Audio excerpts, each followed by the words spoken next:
Viongozi wa eneo pana la Magharibi wametakiwa kudumisha umoja miongoni mwao kama njia mojawapo ya kukuza eneo hili pasi na kuzingatia mirengo yao ya vyama vya kisiasa. Mbunge wa eneo bunge la Bumula Jack Wanami Wamboka amesema haya katika hafla ya kustaafu kwa Chifu Lucy Makoha katika lokesheni ya Hasolo, eneo bunge la Bumula, kaunti ya Bungoma, akisema kwamba ni wakati viongozi kuweka kando tofauti zao za kisiasa kwa ajili ya mwananchi, huku akimtaka Rais William Ruto kusawazisha maendeleo kote nchini. Naye chifu aliyestaafu akiwapongeza wananchi kwa ushirikiano mwema aliyokuwa nao kwa muda wa miaka 25 ambayo amekuwa akihudumu kama chifu wa eneo hilo.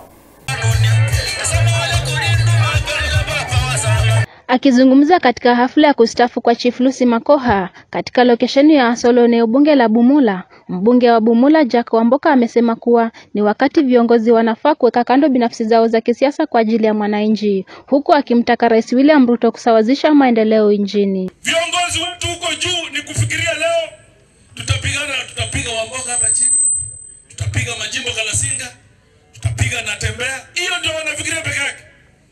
Lakini wakiona wenzao huko nje, kina William Ruto, kina Uhuru Kenyatta, kina Raila Odinga, wala ambao nitakana wapigane nao kimiringa.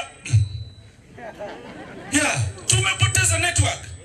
Sisi serikali hii kiingia mamlakani, tulikuwa tunangoja 30% ya hii serikali katika maendeleo.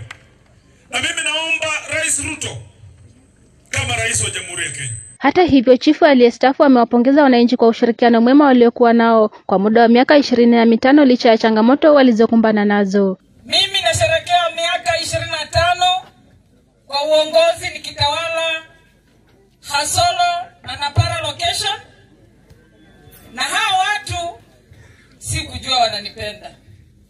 Kazi yetu ya utawala ina changamoto. Wale saa zingine unashika kwa sababu amevunja sheria, anaona wewe ni adui. Nikiripotia TV Magharibi, kaunti ya Bungoma, jina langu ni Nelvin Juma.